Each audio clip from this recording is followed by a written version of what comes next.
please give a warm London welcome to the stage directors of the film, Jonathan Dayton, Valerie Faris, stars of the film and writer of the film, Zoe Kazan and Paul Dano.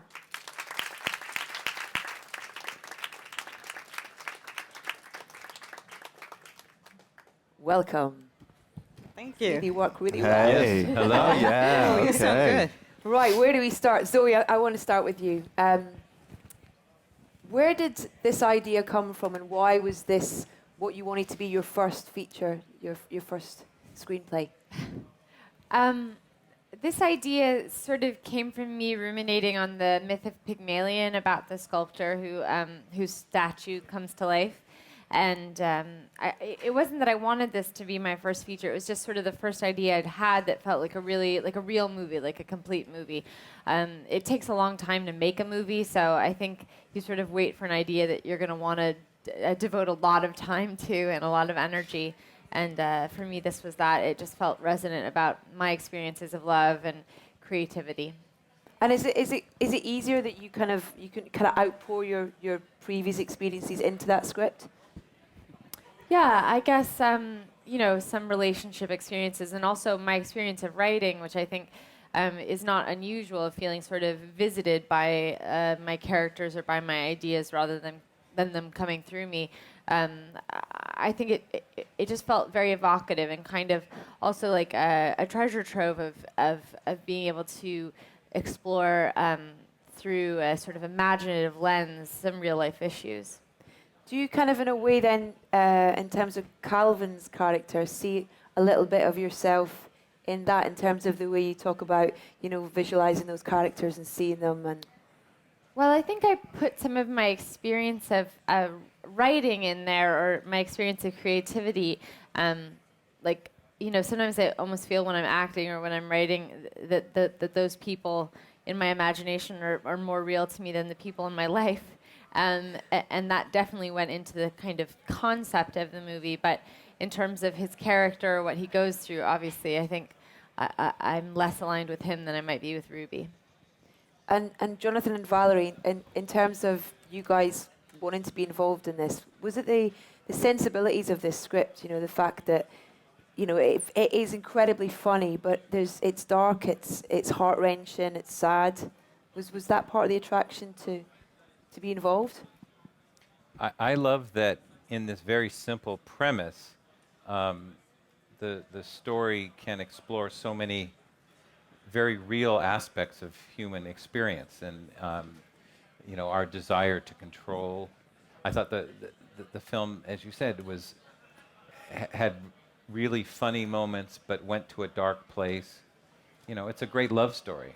Which, I just want to say, I don't think the trailer is actually that representative of what the film is. Not that it's bad. It's just I do think the film, there's a lot more conflict in the film than you might get from the trailer or from the clips that we're showing. But that is what appealed to us about the story, is that it sort of took this premise that we've seen before, but actually plays it out, I think, to its logical conclusion. And so I think that it's a little surprising for people when they're set up by an ad campaign that makes it seem a little more like a fun rom-com. Yeah. It's fun. It is fun. Yeah. You'll laugh But it's a lot. also scary. But then you'll have your heart ripped out in the next sentence, basically. It'll be handed back to you. We hand your heart back to you. Fried, then. In terms of, Zoe and Paul being in a real relationship and sharing each other's work, I mean, Zoe, when you were writing the script, was it, do you regularly show Paul your work, or was this a kind of a one-off, or? I think it's embarrassing to say, but I'm sort of like an attention whore. Like, I need a lot of attention from this one. So, I think that no, but seriously, like, as an actor, you get very used to having feedback immediately, and as a writer, you can go long stretches of time without any audience. and just being able to give Paul my writing and hear him laugh at something, or be able to talk to him about where I think it's going and what he sees, like, he's like, if he says, like, I don't really understand what this character is doing, it's helpful to me. So I showed him maybe the first 10 pages of this, and he asked if I was writing it for the two of us. And it's the only time, really, that he's sort of said anything like that. So it really surprised me. And then when I looked at what I had written, it felt like, well, obviously, that's what I'm doing, Yeah. I think subconsciously. It took him pointing it out, though. Paul, what was it about those first 11 pages that you were like, okay, I see where you're going with this? Well, the first lines in the film are Ruby talking, and I think simply I thought, after reading those lines, well, nobody else could do this as good as Zoe, so she should act in it when she's done writing. And then I keep reading, and I saw that Calvin was described as tall, skinny, wore glasses, and hadn't seen a gym in a while. And I said, okay, wait a second.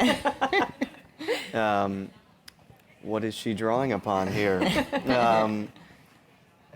But then, the film was pretty clear, even though I didn't know where it was going, what kind of film, and knowing Zoe and her interests, what kind of film and what kind of films we like, and we share a lot of taste and sensibilities. So, just from 10 pages, you get a sense of something. You get a sense of voice. Yeah.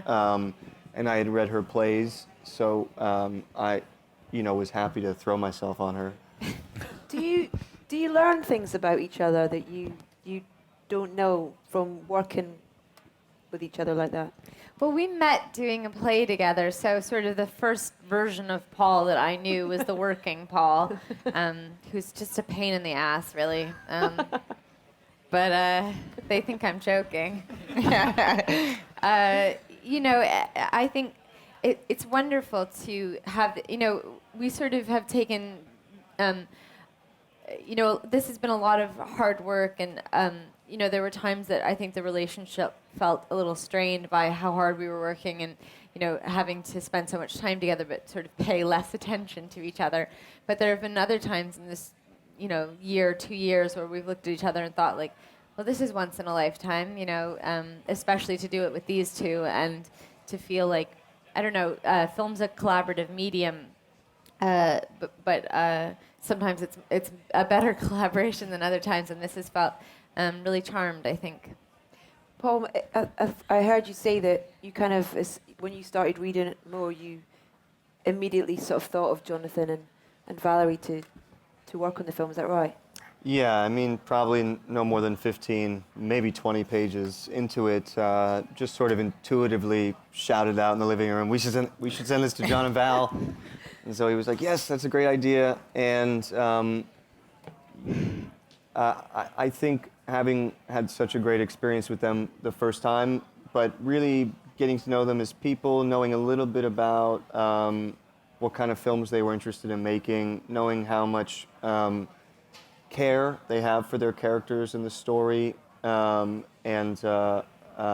just the fine line that we'd have to walk, the tone of the film, right? A kind of romantic comedy that Zoe and I would want to make is fun and funny and magical and romantic, but we also knew that we'd want to explore an idea or take it somewhere unexpected or surprising, let it have the dark edges that life has while still giving you an entertaining film. And we tried to make lists of filmmakers, and they were the only people that we could come up with that we would trust to give the film over to. Yeah.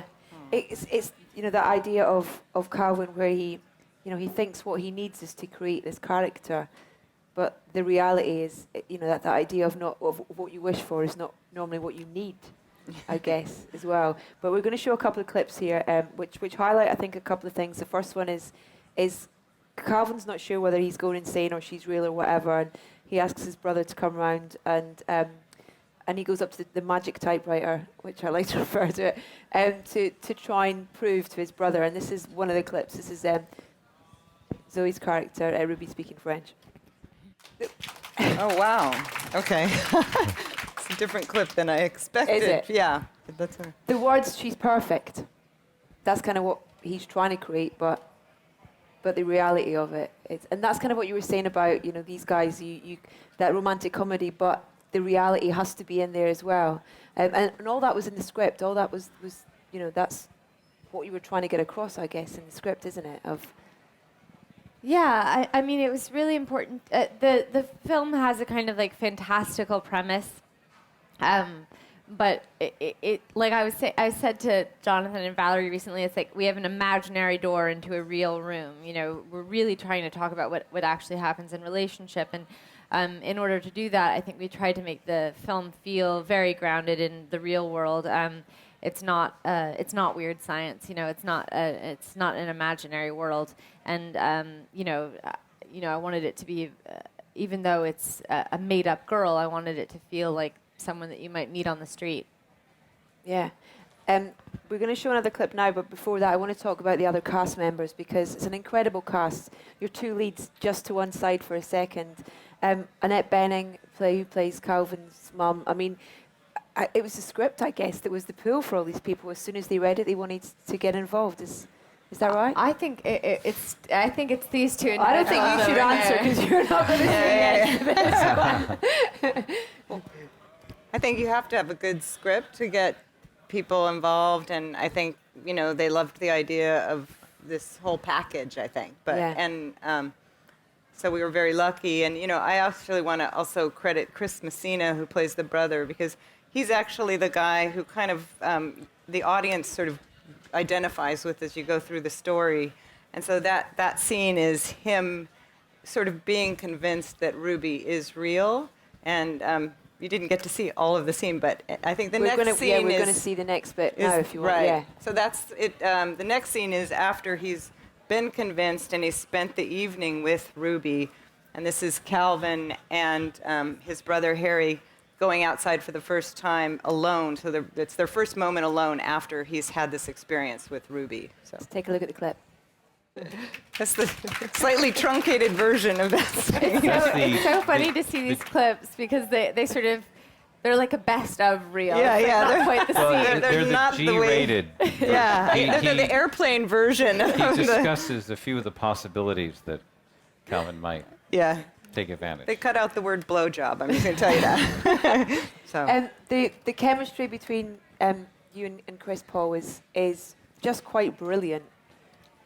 Was that from the off? That was as soon as when you guys screen tested together, or? A lot of people auditioned for that part, and it actually turned out to be a much more complicated character than I anticipated. Because the scenes read quite funny. You think that's all it is, but really he helps to ground the film, and he's the voice of the audience. And Chris came in, and he was the person who just brought the most love to it and the most authority, and as an older brother. So he's probably the person who looks least like my brother that auditioned, but he felt the most like my brother, and people have been loving that relationship in the film, which is really nice. We're going to throw out some questions to our audience, so who would like to ask the first question? How you doing? You well? This is a question for Paul. You seem to not really changed a dot in the past 10 years. You've really, been in the spotlight. You still look the same age and stuff. But are you finding that you're still playing characters young? Or as you're getting older, are you finding that you're being more picky with roles, or do you have the chance to be picky with roles? Is it just without coming across the rules, a first come, first serve kind of? Yeah. Yeah, well, I mean, the hope certainly is as your career progresses, you're able to have more choice, and that's a privilege. And so, I only know my own taste, and that's what happens when you read something. You have a gut reaction, and you want to be a part of it, and so you either try to get a part in that film, or it comes your way, or it doesn't. My youth will one day be a good thing, and I do think, I am able to play more different parts almost every year, and I think that's only going to open up more as you get older. And I hope this film is a good example of that. I haven't had the opportunity to do a romantic comedy sort of leading man part like this, and it was a joy to do, and I don't think I would have been able to do that a few years ago. I'd also like to say, Paul's gotten to play a lot of really dark kind of roles, and one of the joys of writing this for him was anticipating him being able to play something more comic. And then I think you'll see when you see the movie, he's got sort of an amazing gift, I think, for physical comedy, and this movie really gets to, I think you get to see him in a new light, which is cool. Valerie, Jonathan, can I ask, just going back to Little Miss Sunshine in 2006, and then you come back with this, what was it about this, and why was this the right film to have you back for us? Well, we worked on many films, and we loved them all. But after making Little Miss Sunshine, we realized that it's very important to protect the material and to make sure that all the conditions are just right. It took us 4 years to make Little Miss Sunshine, and people didn't understand that script, and we had troubles casting it just right. So, but we were rewarded when things came together. So we had a very high threshold, and this project came together very quickly. When we got the script, we loved it, and we loved the idea of Paul and Zoe starring in it, and the cast came together, and we worked with Zoe for a while and on the script, and that worked really well. So, sadly, smaller movies seem to be the place where you can experiment more. We worked on larger films, but we were able to have final cut on this, and that's really important to us. So, this was a very special film. It's been 6 years, but we're very happy that this is what we come back with.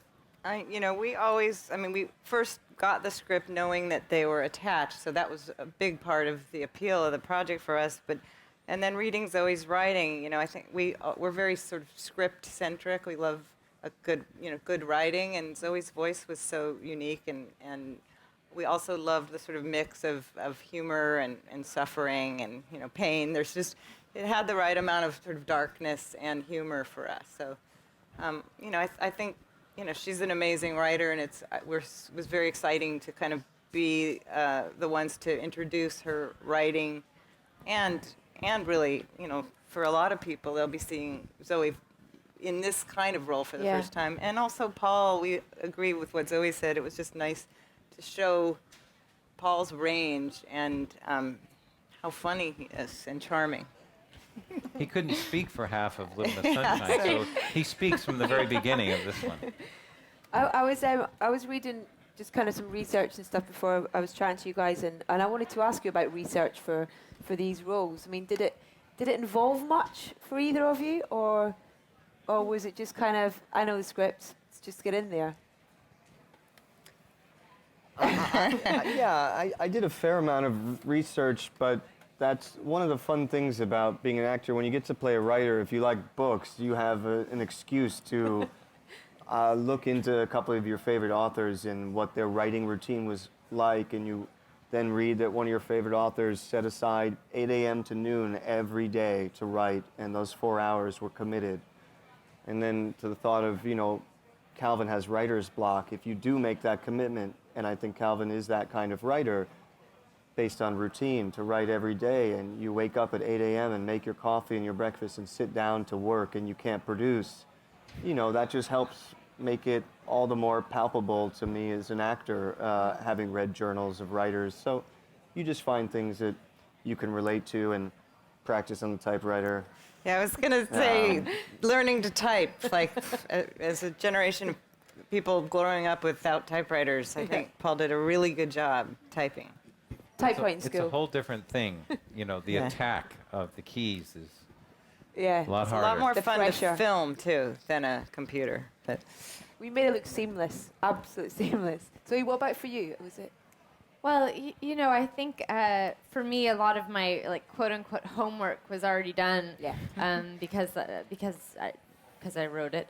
But I do think that there's like, I think that like research for an actor has so much to do with like what is feeding your imagination, that you can do as much reading of books and watching of movies as you like, but it doesn't have any meaning unless it has meaning to you, unless it sort of sparks something in your imagination. So for me, like watching, like, I watched a bunch of like Katharine Hepburn movies. Not that Ruby's like her, but that there's a sort of calmness of purpose or centeredness in her acting that I thought was applicable.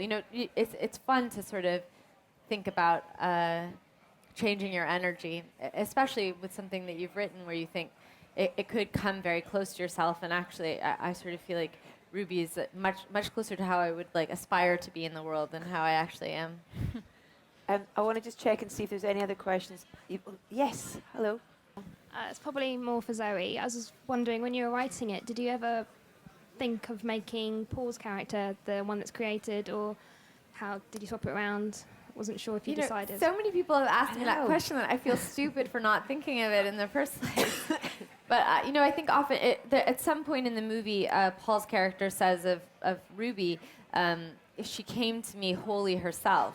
That is sort of the idea that he was like visited by her more than he created her, and that's sort of my experience of writing, and it definitely was my experience of writing this. I kind of saw them in my head. I saw the kind of whole story, and I felt like to change their sexes would be like to change the sex of a real person somehow, for me.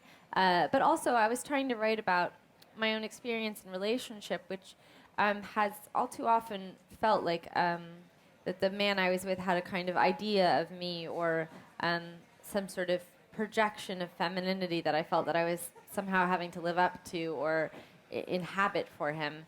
And so the male creator, female object sort of applies more to that power relationship than it would in the opposite. I would be curious what the opposite story would be like, but it's sort of not mine to tell, I guess. I think it's also interesting that women can create life, but men can't. We can only dream of that. So Someday. Right. someday. Someday. That's a movie called Junior, if you want to watch it. Yeah, I know.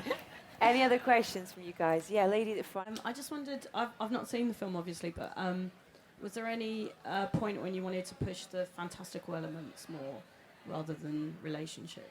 Or did you just kind of have it as the basic premise and leave it at that? Well, there are some things in the movie, as you'll see, where we start to play with the premise or the sort of conceit of the movie a little bit more as it goes on. But, for all of us, it was a sort of...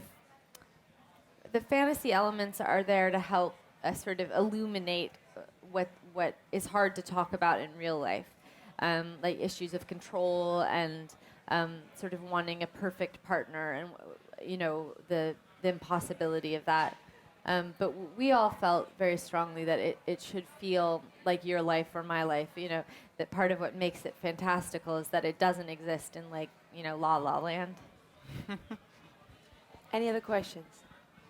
I just wanted to know how each of you got into film and what advice you could give in each of your each aspects, like acting, directing, and writing. What advice you'd give to people in those roles? Sorry, it's a bit of a... Well, I went to film school at UCLA, and that was very helpful. But I think the most important thing is, if you love making films, if you love to act, is just to find as many opportunities as you can to actually practice your craft. And today, with equipment being so accessible, you can make films on a very small scale.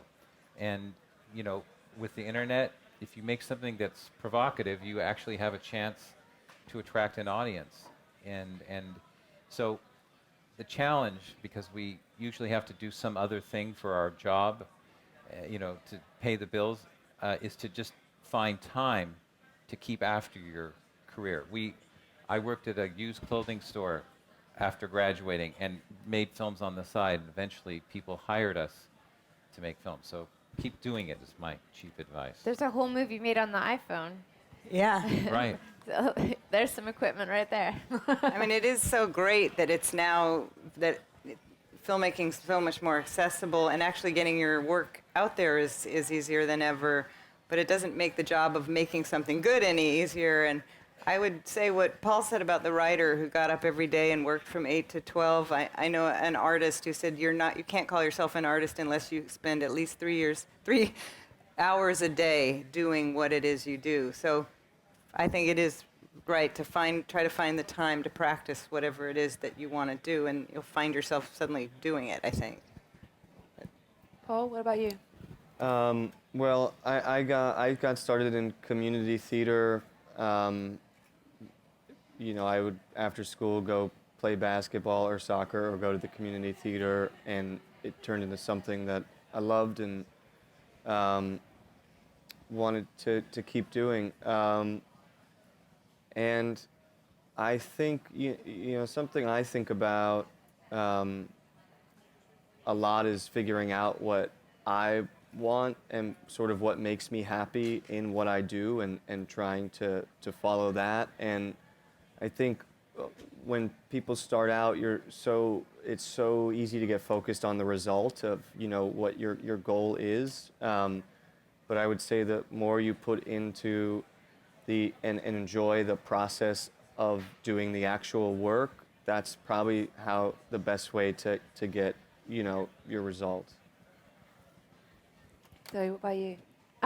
You know, I think it's really hard as an actor, actually, because unlike, you know, directing, you can pick up a camera, you can shoot something, or actually writing, I think, is sort of the easiest in some ways, because all you need is your imagination and something to write with.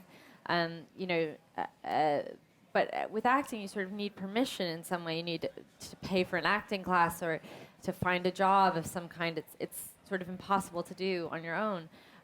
So I know that sort of at the very beginning of when I graduated from school and I didn't have an agent, I just volunteered for anything that anyone would let me do at sort of student films and student production of plays and community theater and you know, play readings for friends. And actually I got my agent by doing sort of a favor for a friend. I did a play reading, and his agent, his literary agent, recommended me to a talent agent, and that's sort of how I got my start. So I think pimping yourself out. Yeah, Sort of volunteering. Yeah. I Yeah, totally I think agree. That working is for free, fortunately. is sadly one of the most powerful tools, because when you're in a company where you volunteered and maybe other people are getting paid, and if you can show that you're working the hardest, a guilt sets in amongst everyone, and they feel realize, a debt. oh my God, what would debt this person do if they got paid for this? They're so good now. There's a beautiful Gillian Welch song. Do you guys know?